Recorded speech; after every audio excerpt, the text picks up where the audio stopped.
You are now listening to the Dual Position Podcast. The boys are back to talk all things SuperCoach all season long. Please welcome your hosts, Whisperer and Brew.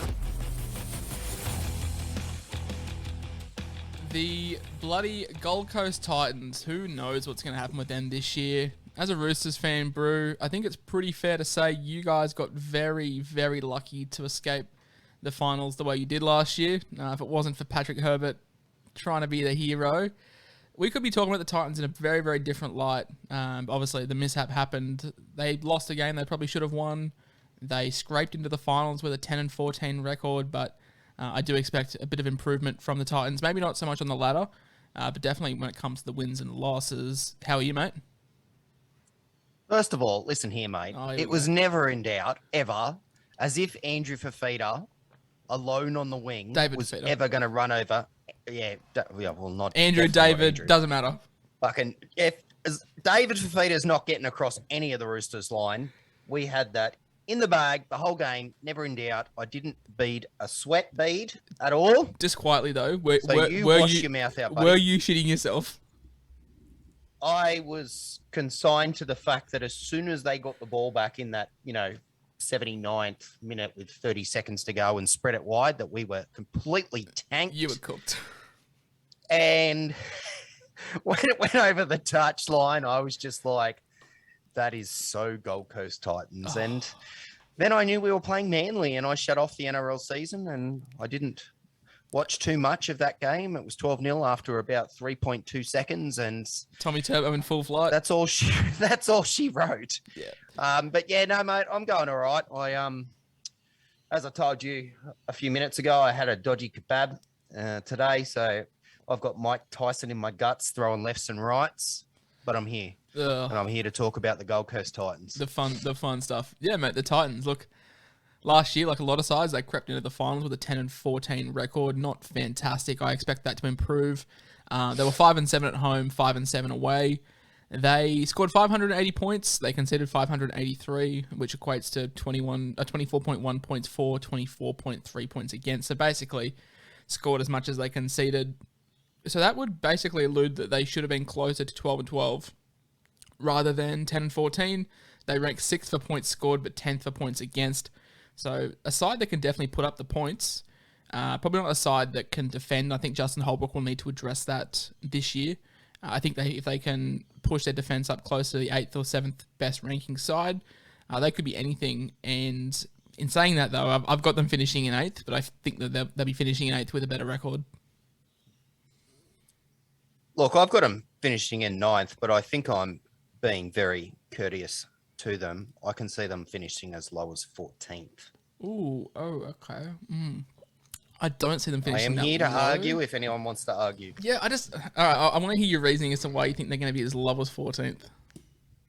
First of all, if you do hear any sneaky burps, I'm sorry, but I am here with very sick guts, and I just did one. Okay, so my reasoning is this: new fullback, new 6, pretty much a new 7, new 9. It's as simple as that, really. I don't see where the improvement is going to come defensively. Pretty much everyone from 8 through 13 and 2 through 5 is the same as last season for me. So you've got a new spine with the rest of the side the same. I don't see that new spine gelling anytime soon, to be honest. And I think that they will struggle. I think I've probably, looking at it now, been a little generous in saying they'll finish 9th. I think they might actually struggle a little bit. I've got them pretty nailed on to be around the 8th spot. So very interesting watch this season. I think one signing that has gone under the radar massively is Isaac Liu coming from the Roosters.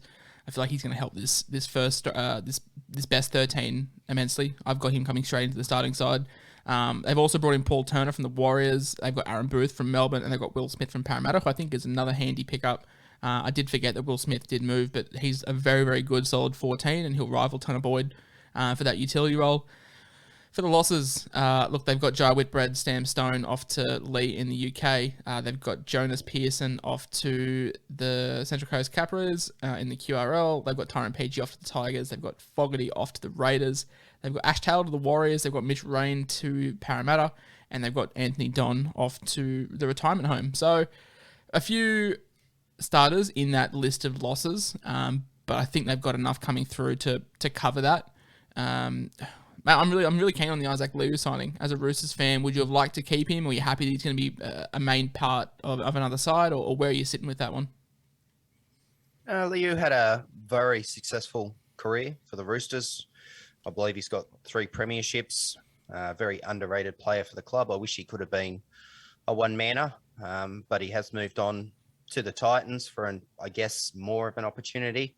I'm not 100% sure that he starts. I have given him a starting spot, but I believe that there's a fair chance that he does come off the bench. I think he's a good signing for him. He's a very solid player, comes from good systems. He'll, tackle his guts out. He'll give it his all. So I think he's a good signing for them. I'm kind of probably 60-40 on him starting. I'm not 100% on that, but he's a good pickup. He's a solid signing for the Titans. Out of the losses, I really only see Mitch Rain being a huge loss for them. I mean, Jai Whitbread, bench forward at best. Tyrone Peachy, he's got a very specific role on this side, which I didn't think he fills anymore. Jamal Fogarty, I'm the highest of highs in Toby Sexton, so I'm happy to see him go. Ash Taylor didn't work out. I'm really hoping for the best for him at the Warriors. But I feel like, they're missing a good 9, and Mitch Rain is a very, very handy 9, and I feel like he could have helped this side this year. Jamel Fogarty, for me, is the biggest loss to that side. I think they didn't appreciate how good he was. I think they overvalued. Undervalued. I'm having a full mental blank here. The 7 that went to the Warriors. Taylor, I think they overvalued him too much. I think Fogarty's a loss, and I think he's part of the reason that I don't think that they'll go so well this year. Sexton's a very good player, but he's a very green player. Quite good, quite attacking, but he's going to have a lot of ups and downs this year. Probably a little bit similar to the way Walker did last year. He started hot and then tailed off a little bit once, they kind of found him out a little bit as to how he plays and wasn't catching them off guard anymore.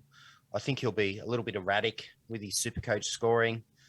Brimson is more of a 1 than a 6 for me, and that concerns me for AJ Brimson. He's the type of player that I can see ending up in England, winning a Man of Steel award because he can't cut it as a 6. But big Lachlan Coote vibes there. Yeah, Jaden Campbell showed so much that I get it. I understand why they've done it, but at the same time, I'm not 100% sure that Brimson is a genuine 6. I don't think he's going to turn into a Darren Lockyer. I think he's better suited to fullback, and I think it might catch him out at times this year. Yeah, you would have liked an experienced 6 next to Sexton because obviously Sexton's the future. I don't think Sexton and Fogarty would have worked together. So you need an experienced 6. Ash Taylor probably wasn't that guy, so that's maybe something they would have targeted in the market if Jaden Campbell didn't come along and impress as much as he did, but he did.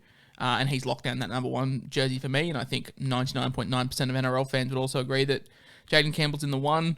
Now, you and I have touched on him and Reece Walsh being the only 2 options that we could look at outside of the big 3 when it comes to fullbacks. We went in length on the Campbell/Walsh strategy to move on to Latrell after 4 or 5 rounds. I'm still standing by that. If you go turbo and you need funds, I don't hate the Campbell move, but I wouldn't be going any lower than that. Yeah, I probably wouldn't go Campbell either. For me, it's probably down to Walsh and the players that we've discussed above. I can see the benefit in maybe taking a Smokey, but honestly, I haven't changed my fullback once this entire preseason, so I can't really avidly support the Campbell move, but he's probably one of 2 that I might take outside the, say, big 4 or 5 names. Yeah, the only issue is Reece Walsh obviously suspended for the first round, so it makes taking kind of rules him out as well. Yeah, so that's why you lean towards Campbell if you like the strategy that Brew and I imposed. when it comes to wingers, I've got Corey Thompson and I've got Philip Sami. I'd be surprised if you had else. No. No. I don't. I have exactly the same. It disappoints me a little bit. I am really keen on Marju, but I'm not sure where he fits. Both the centers and the wingers, for me, I think speak for themselves. They've earned the right to be given the opportunity to start the season. So unfortunately, he's one of those guys that is good enough, but is actually going to miss out on my 17 today. Yeah, he's going to miss out on mine too. Sorry, someone that we didn't mention in the games. I'm pretty sure Isan Masters has also signed with the club. That was last year. Oh, it was last year? Shows you how on the ball I am. So Isan Masters is obviously there as well. And it was hard to not include him because of how damaging he can be fully fit. But we haven't seen him. I think he played a few games from last year, but he played like absolute garbage. And he's a little bit on the outers with the club. Yeah, someone, my understanding. Someone asked me about him the other day, and they said, "Oh, what are your thoughts on Isan Masters? I think he's about 300k." And I was like, "Oof, tempting." But looking at the Titans 17, the side that I've assembled, there's nowhere that he gets in. I've got Marzu over him when it comes to putting him on the wing, and then the centers I've got Brian Kelly and Patrick Herbert. I've got those two ahead of Isan Masters. By the sounds of it, we had the same back five. Yeah, spot on. I'm 99.9% sure that that's the back five. In fact, I'd lock in the back seven, to be honest with you. I don't think that's really up for debate with the Titans. It kind of speaks for itself. Who knows? Maybe we get surprised. Maybe a Marshu or someone trains their house down, so to speak, and does push their way in. I'm just not sure who they would push out. To be honest, Corey Thompson is probably one of the guys that would be most likely to be pushed out. And we all saw what he did to start last season. So why not give him another opportunity, fit and firing, fresh, ready to do it again? Yeah, so you said we're locking the top 7. 6 is Brimson, 7 Sexton. Let's go over this back line when it comes to a SuperCoach standpoint. Jaden Campbell, we've touched on. He's probably a smoky if you're going to go turbo and you need to find cash. With no Walsh, you look at Campbell. Corey Thompson, yeah, I think he averaged like 65, 70 in the first first 8 rounds. Had the injury and then sort of fell off a cliff a little bit. But, I mean, the Titans have a pretty juicy draw to start. I think they play the Eels away, the Warriors, the Raiders, the Tigers, and the Eels again. So, look, 2 Eels games ain't great, but the Warriors, Raiders, and Tigers could all present some nice points. So, yeah, Corey Thompson could be on the end of those. So could Philip Sami. You mentioned Thompson would be your guy that you shift out. For me to be Sami, I would probably drop him for Marzu and keep the nimble body in Thompson and the bigger body in Marzu on opposite sides of the wing. But yeah, I mean, Corey Thompson, I'm a huge fan of. A lot of people jumped on last year. I think that was the week he got injured, so not great for them. But it was the right move at the time because he was flying. He was putting up similar numbers to Brett Morris in a probably 5 or 10 points less than what Beamons was doing. But yeah, if you can put up 70 points on the Titans backline last year, you were doing very, very well. From memory, he was on about 27 points after about 9 minutes or something like that. I'm pretty sure he had a line break or a try before he went down. I can't actually remember if I had him or didn't have him, to be honest with you. I know he was the talk of the town, and I can remember being on the couch and watching that and seeing that injury, but I can't remember what my reaction was, and I can't actually remember if I picked him, for the mere reason that if I did pick him, it was literally the week he went down. I traded him the next week. I just can't recall. I made so many wild trades last season. I can't actually remember if I had him. But that said, like, who's to say that he doesn't come out and do the same thing again? Exactly. Like, the Titans have to find some he points. wasn't the same guy when he came back last season. Something was different. Whether it was the fact that the Titans' style had changed and other bodies had stepped up and taken over what he was doing, I don't know. But it started last season. He was like a crash test dummy. Like, he was just running and bumping off left, right, and center, and suddenly making a line break or being on the back of a line break assistant, making that line break himself and scoring between 70 and, from memory, like 120 week in, week out. He was just point where everyone was like, we got to get this guy. He's a keeper. He was just such a good support dude as well. Like you hit the nail on the head. If he didn't make the line break, he was there to support the guy that was exactly. So as a Tigers fan, it hurt because we deemed him. How much is he actually? I would say probably mid probably fives. Probably be pricey. Yeah, I'd say like 5s. I haven't looked at him. But because based off the form if someone wanted to argue with me, hey, I'm gonna back him to back up last season's start, I don't think I could really argue with them too much if the rest of their side looked pretty good. Yeah, like that's the thing. Like if you're going to spend big on your centre wings, you're going to have to nail it because it can be so volatile. Corey Thompson Absolutely. is coming in at 507k. So I thought around fives, just based off his performance last year. Look, I don't hate it. Not something I'm leaning towards, but yeah, there is merit behind it. I definitely prefer him over Philip Sami if you're taking one of the Gold Coast wingers. Sami doesn't interest me a whole lot, to be honest. And then same with the centres. There's only one centre here that I'm looking at, and it's Brian Kelly. I was tossing between Kelly and Toto all preseason last year. I heard the news that Toto was moving outside of Stephen Crichton. We then picked up Brian Kelly over Brian Toto. Brian Kelly got injured the first week, and Brian Toto scored 88 from memory. So we ended up ditching him. But Brian Kelly, similar to Jesse Ramian in that sort of just base stat guy in your centre wings, probably not the mould of player to be looking at in this day and age with how high we need the ceilings to be. He's a very safe set of hands, but he probably isn't going to get you that 120 out of the blue like someone like a Garrick did last season, for example. You and I didn't know each other from a bar of soap at that point in time, and we did exactly the same thing. That's quite funny. Look, Kelly, I recall speaking about it on the centre pod. I think he had a near 57, 58 average for 2 or 3 years in a row, and it just seems like that's his norm. His base is somewhere around that 30 mark, which is decent. He just doesn't seem to have that attacking upside beyond that. Solid base. You know, he gets the occasional line break, the occasional try, which does push his average up. But ultimately, the ceiling's not there. The floor's not high enough. So he's kind of a mid-range. Well, not even a mid-range. He's a mid to high-range trap almost for me. I hate calling him a trap because he's not like he's good. But just he's not a trap. He he just presents no value. Yeah, exactly. And, Like- and in this day and age, like SuperCoach is a game that you really want that ceiling. Yes, you want some guys with their high base and whatnot, but like I'd prefer a Ramian type this year over a Kelly type, for example. He is the centre wing. Price-wise, it's 30, 40K. I know we spoke about Ramian last podcast. I'd rather pay the 40K for the Sharks, who I believe's, a top 4 to 6 side, than the Titans, who I don't see improving a great deal given all the changes they've made to their spine. Brian Kelly is just the centre wing Cam Munster. So like Cam Munster is always the 70 to 80 guy, but the difference is 70 to 80 is a whole lot better than 55 to 60.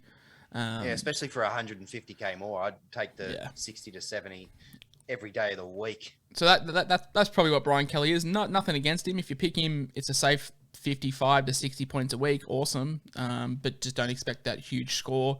If you're behind by 100 come Sunday afternoon and you've just got Brian Kelly, probably chalk that one up as a loss, whereas the other centre wings might get you. Even with a try, he probably only pushes him up to closer to 80, 85, which, cool. 85 is a fantastic score, but if you're relying on a try to get that for a win, it's a nervous watch. AJ Brimson, we've touched on. It's very, very hard to analyse him because we just have the fullback stats to go off. So I'm pretty happy to leave AJ Brimson when it comes to SuperCoach stocks, and it's hard to talk about him. We're just talking about him at fullback. I got burnt by him last year in draft. I remember he finished 2020 with an 8-round average of 75.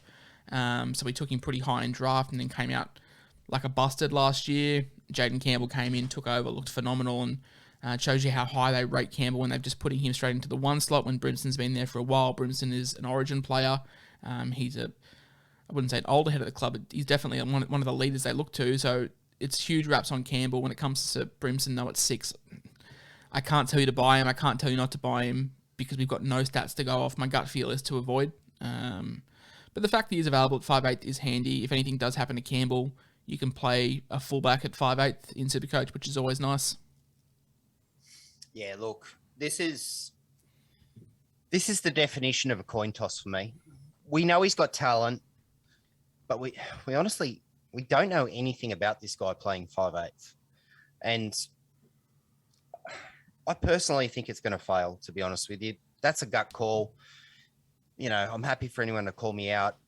If they've got some data on maybe games he played, God knows when, at 5'8" and want to come back at me, by all means do it. I'll be happy to hear it. But I just don't see that this guy's going to have a kicking game, going to have the passing game, a controlling game that a 5/8 needs. If they don't have that game, then they need to be playing off the back of a controlling 7, and then they play like a Luai or a Cleary, who I feel he's better suited to be like long term, is to mold himself off those type of players. I'm not sure a guy that's played 4 games is going to be able to provide that in the number 7 jersey for him. Maybe long term, but short term, I think the Titans might be in for a lot of pain. And I think by the end of this podcast, you're going to be maybe reconsidering your 8th place prediction. Never. Believe in the Titans. Believe in number 7, Toby Sexton. Mate, at the end of the season, you're going to be saying, remember the Titans. Remember the 2021 Titans that made the finals when they finish damn near the bottom of the ladder.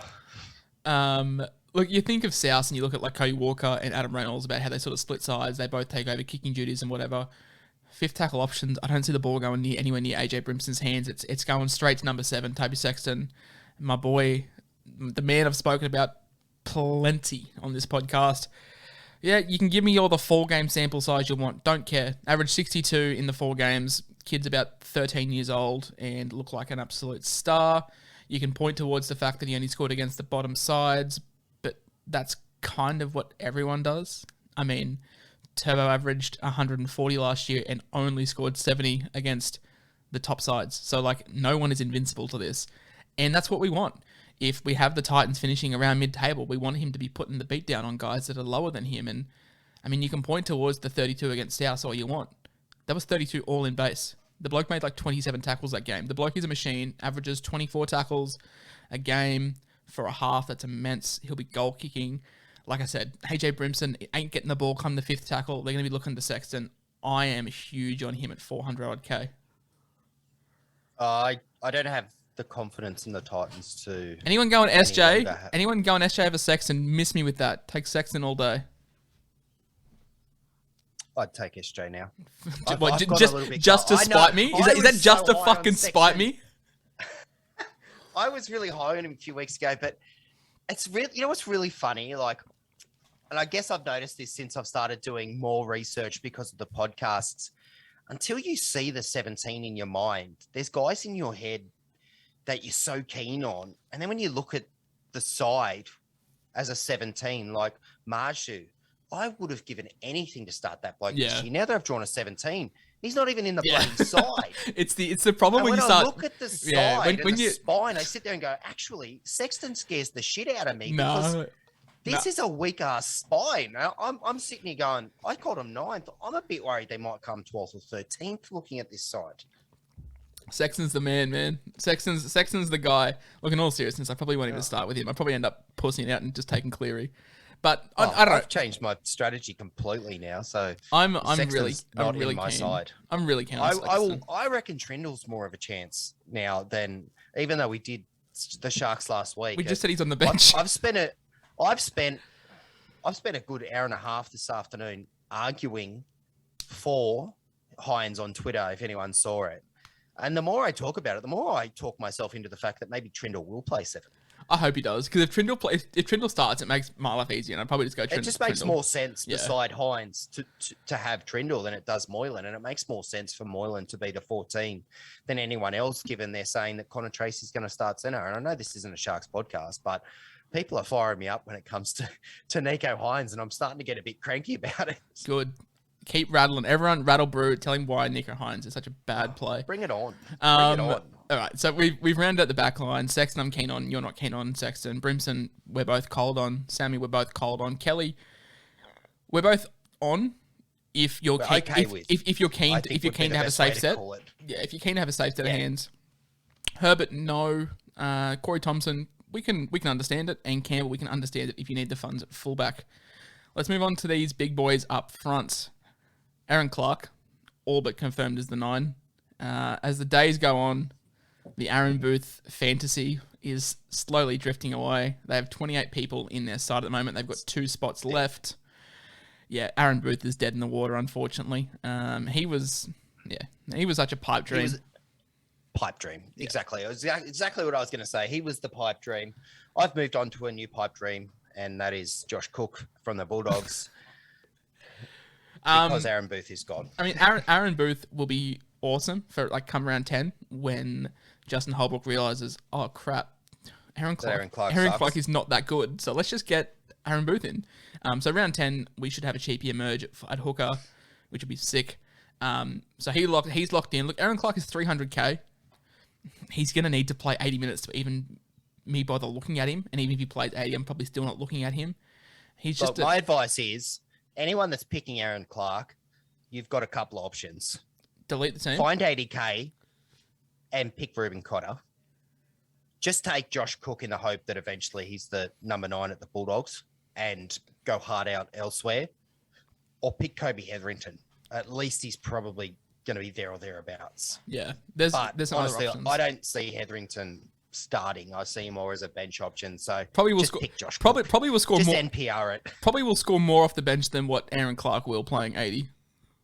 Probably. Poor Aaron Clark. Look, he's a fine 9. Supercoach wise, he ain't. No, he's not. He's okay. I mean, there's worse 9s in the comp. He's rubbish. There's worse 9s. If the Warriors don't want you as a club, you're not very good, to be honest with you. Oh, that's harsh. That's harsh. Anton Post is going to hit me up on Twitter about that comment. But seriously, if you can't make it when you don't really own a decent 9 in the Warriors, you're not a very good player. I'm sorry. Nah. Shout out to Aaron Clark. Always love for a battler. Shout out to Anton. Call me out on Twitter. Shout out to Anton Poster. All right, we're getting way off topic. I'll take another battle. We're getting way off topic. Aaron Clark. Look, yeah, 300k is cool for a starting hooker. Take Randall and someone else, anyone. I don't care who. Anyone else. The big boys up front. I picked Tino in the prop. This should be an interesting discussion, actually. I picked Tino at prop because I feel like Tino doesn't offer as much as the other 13 that I've picked here. And obviously, Mo Fodawaker picked himself at one of the prop spots. Queensland's best player last year. So we have differences here. He's there. I mean, please tell me you've got Mo Fodawaker starting at least. Oh, absolutely. Okay. He has to start. I was going to punch you through the screen. They can't play him off the bench. He's one of their best, and he needs to start. So 100%, he's my number 10. I assume that you didn't have Tino in the front row. That's pretty outlandish from me, but I just feel like he's better suited in the front row. He doesn't have the ball playing skills that the other 13 that I've picked has. I feel like he is better going forward than going sideways. So I'll name my 13 now, just so we get it out in the open, and that is Isaac Liu. I really rate Liu. I feel like he's going to provide some good width to the side. He's going to make life for Brimson a little bit easier, life for Sexton a little bit easier too, allow them to sit maybe 1 or 2 wider in the ruck. I feel like he can provide more spacing than what Tino can at 13. Okay. Interesting. We're skipping over the second rowers here, obviously. We're just doing props and lock. We'll come back. We'll come back then. I just wanted to touch on because I'm assuming, I haven't looked at your team, but I'm assuming you've got Liu starting, Tino at prop. You just got it switched around. We do. We have a difference. So I do have Liu at 8, and I have Mateki at 10, and I have Big Tino Fasuamala'i at 13. Here's my reasoning. Liu's aging, so he is getting on a little bit. He wasn't playing monster minutes at the Roosters last year. For me, your lock needs to be able to play 65 minutes. Not when you're carrying Will Smith. Players go down. Not when you're carrying Will Smith. I've got Will Smith at 14. I do too, mate. But for me, your lock needs to be able to play 65, 70 minutes in case shit happens. And it does happen. Victor Radley never played 60. Victor Radley was a 55, 60-minute guy when in a full stretch. If needed to, Radley could play the 80 minutes if you wanted him to. Yeah, what I'm saying so is Liu doesn't really have the motor at this age to do that. I think Liu's better to shore up the middle, play a solid session of 20, 25 minutes to start the game, and another one later in the game. And Tino needs to be on that field for 65 minutes for the Titans. He showed last year that he can do it. He showed last year when he was playing lock that he could do it and have a much higher work rate at lock. He's also a more destructive player when he gets a little bit of open field. Now, the fact that he didn't get open field last season, that's on the halves. That's not so much on him. I'm not asking him to be a ball-playing lock. I'm asking him to be a lock that follows the ball, hits the edge when he can, and breaks the line. We saw it at the start of last season. We didn't much see it beyond that. But at the start of last season, he was playing lock. Then they shifted him to prop. He played shithouse minutes. All of his stats went down the toilet. If you compare his stats at lock compared to prop, his lock stats shit all over them. So for me, he needs to play lock. They need to utilize him better. And on top of that, obviously, Fifita's one of our second rowers. Fifita needs to be playing the minutes too. If you have damaging players, they need to be playing the minutes. And that is something for me that the Titans get wrong all the time. They also do it with Fotuaka. And I know I'm going on a bit of a tangent here, but sometimes this is the roast of Justin Holbrook hosted by Brew. Jesus Christ. Brucey loses it, I'm telling you, because they get it wrong. Fotuaka, weapon, gets misused. Tino last season, misused. Fifita, whatever problems he has with being lazy, he's still a better player on the field than he is playing off the goddamn bench. And those three, for me, need to solidify the positions that I've stated. This might be... Fotu needs to be 10.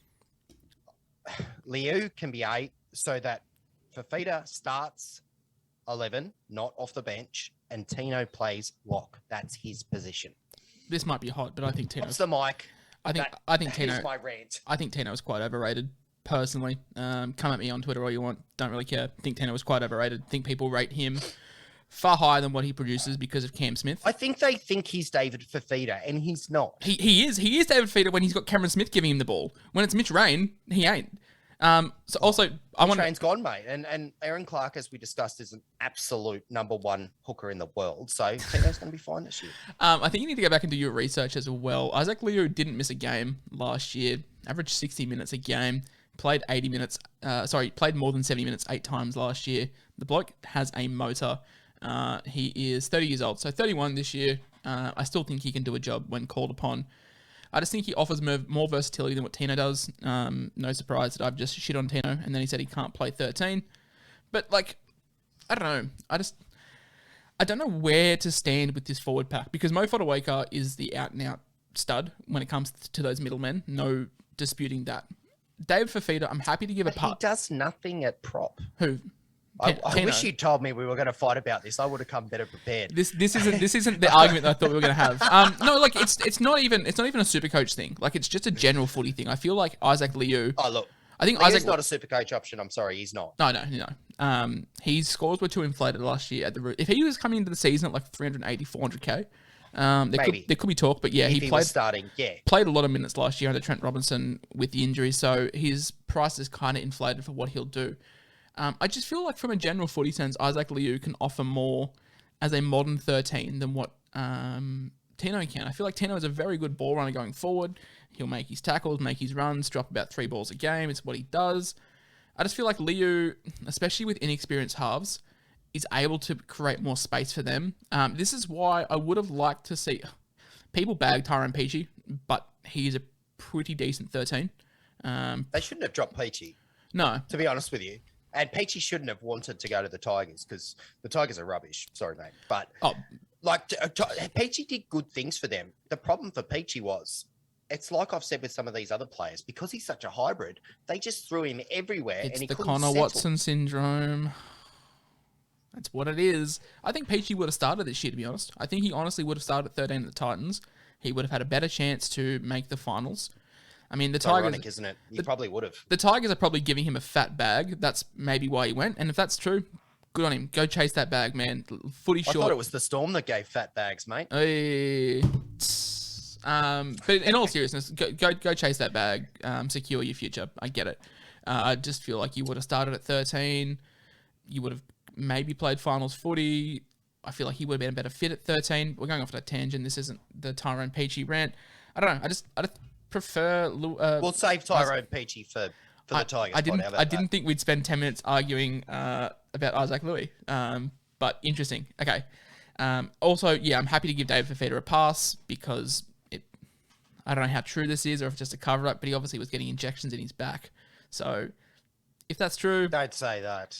If that's true, then it may explain some things. If it's not true, it's a really good cover job by the Titans.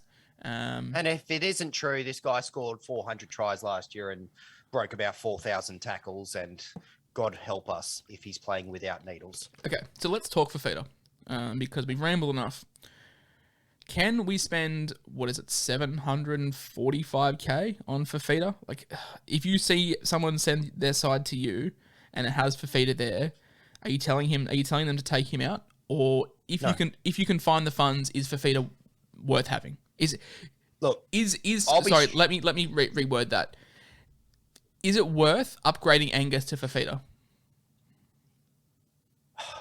My personal tactic, and I for some reason can't really go away from this, is I don't pay top dollar for forwards. I rarely do. I'm more likely to pay it for a front row forward than I am a second row forward. For some reason, I just find that they start a little bit slower. They drop enough cash that if my mids move up enough in price, I can get them as quickly as I can. And by mid-season, I'm loaded. That's why I don't do it personally. However, is he the exception to the rule? I haven't won SuperCoach before. I'm hoping I win it this year, but I haven't won it before. So there's no set way to play SuperCoach. If you start with Fifita and you build a good side around it, go nuts. Absolutely, because he is their best option by far in that position. If he plays 23 games or however many games he is scheduled to play this year at 80 minutes at lock, at edge, he will be the top one. I have no doubt about that. His ability to break the line and his ability to score close to the line far succeeds all the others. Angus and those might be better players overall, but when it comes to SuperCoach, he's a world in front of everyone else. So anyone that wants to pick him at 750, go nuts, because last year he earned that price tag week in, week out. So his first 9 games, he played 80 minutes in all of them, bar 3. In the games he didn't play 80, he played 79, 71, 65. His scores were as followed: 60, 105, 112, 88, 147, 78, 153, 66, 97. A low of 60 in his first game in a very, very new club. That is juicy. And in that 9 weeks, he rose 300k in 9 weeks. He went from 569 to 851 in 9 weeks. He is a god. He is a SuperCoach god. There is no other way to put it. Bloke is a god if he plays 40 minutes. Bloke is a god if he plays 80 minutes. Something's happened. Something happened mid-year, because you don't just play 80 minutes for the first nine games and then play 50 to 55. Something happened. I honestly don't... Is it a case that we thought that the coach was hating on him? And he was broken. The He coach might have been wasn't just been hating broken. on him. He was protecting him. Yeah, I honestly... Is that the case? I honestly think something was wrong. I don't care if it's form. You don't come out and say, oh, it's just form. I think Fifita was hurt. I think he was hurt bad, and they were covering with the benchings and whatnot. If the Titans want to be pushing the finals footy, Fifita's playing 80 minutes. Very, very close to it. I'm actually now talking myself onto spending the money. Okay.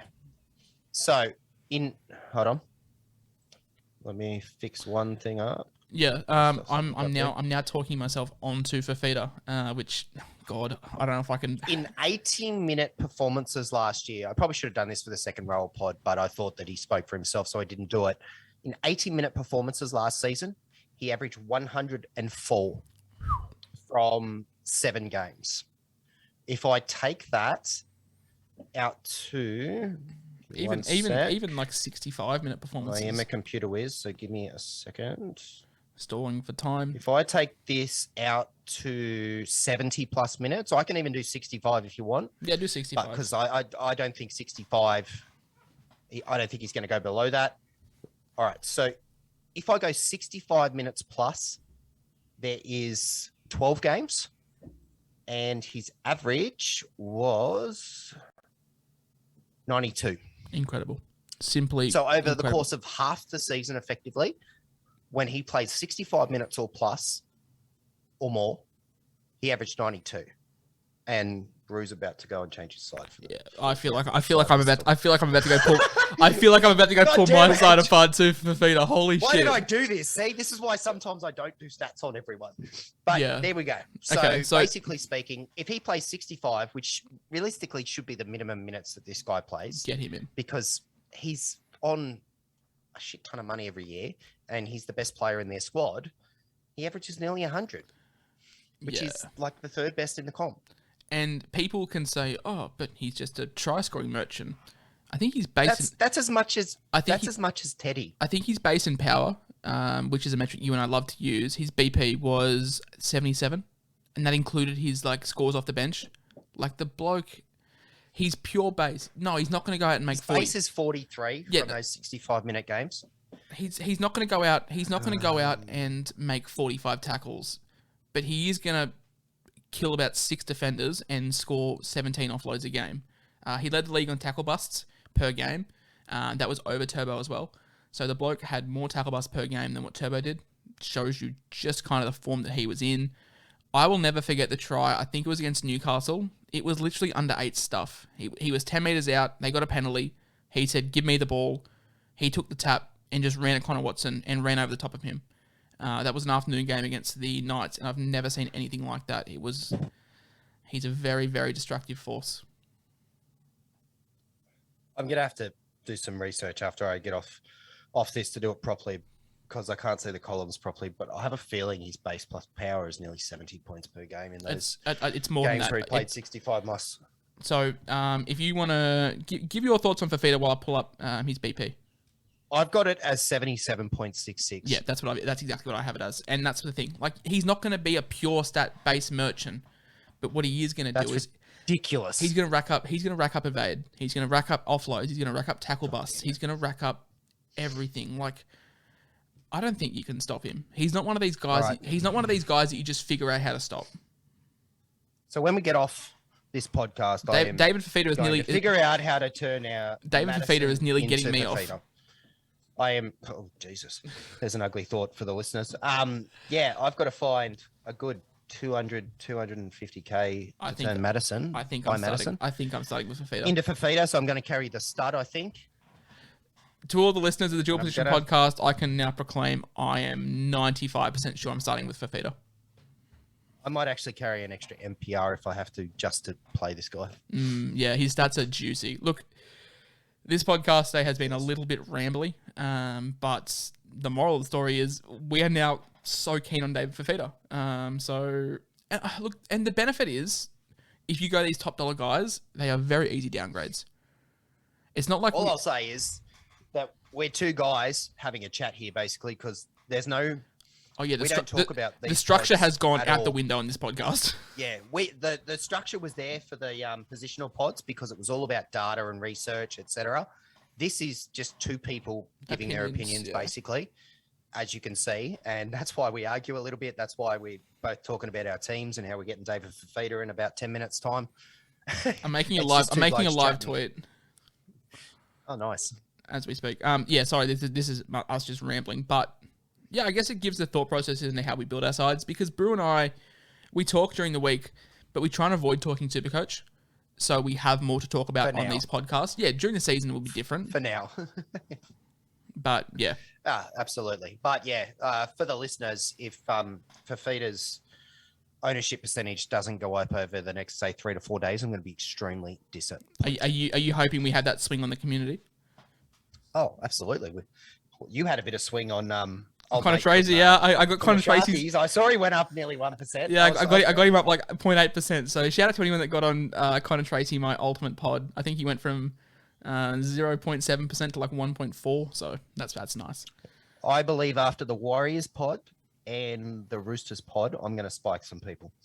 Oh yeah, you were telling me about your little pod today. Stay tuned. I told you one, yeah, and obviously the other's probably Paul Momorovsky, but we'll get to that.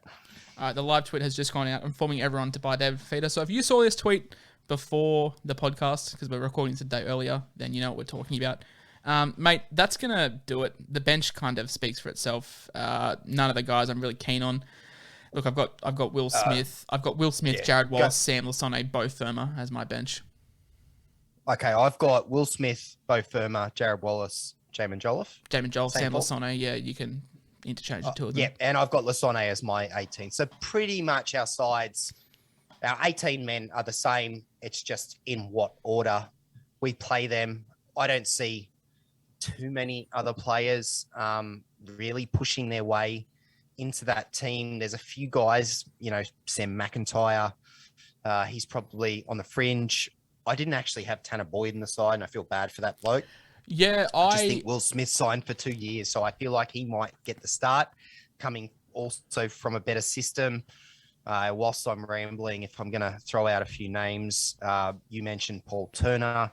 He's there or thereabouts. And there was actually someone else I was looking at, a young fella, actually, who's a winger. So his name is Alafiana Khan Pereira. I think he was just named in the Maori All-Stars side. I think he was a name that I saw that I wasn't too familiar with. So okay, props to him. Yeah, he's got a lot of praise on him. He's a Queensland Junior Origin star. I don't know about the All-Stars game, but he's someone that at some point could really push, first of all, for a spot in the squad, but second of all, over the course of the season, if they're not winning, and they start going, we need change, he's one of the guys that could start pressing. All right, that's going to wrap it up. I think I know the title for this episode as well. I think I'm just going to title this one, You Need to Own Fifita, or something like that, because of the 15-minute rant that we went on about how good the bloke is. So, yeah, I think the first thing I'll be doing now is jumping straight onto SuperCoach and trying to get him in. At the moment, I had Pangai. I think I'm going to try and find some money to upgrade Pangai to Fifita, so it's going to be interesting. Guys, I hope you've enjoyed the ramble that Brew and I had. We'll get back to a structure next episode. I think, yeah, those stats took us both by surprise, so hopefully it opened your eyes. I don't normally do live stats on the podcast, so I do apologize for that. There was a bit of ramble today. There was a bit of an argument over players, but that's SuperCoach. That's two people with similar brains. Sexton slander still have differing opinions. Hey, mate, Sexton slander will not be tolerated on this podcast. I'm putting my foot down right now. And I'm making a promise to the viewers: when you tweet this out, I'm going to a quote tweet that and as Sexton sucks. Oh God! All right. Hopefully you've enjoyed the 47-minute ramble that Brew and I have had. It's a hot afternoon. I'm just going to blame the sun going to my head. You guys have a wonderful rest of your week. I've been the SC Whisperer. I've been joined by Brew SC. You've been listening to the Dual Position Podcast. Titans to finish 8th, down to 14th apparently. Enjoy. Bye. Ciao for now. Bye.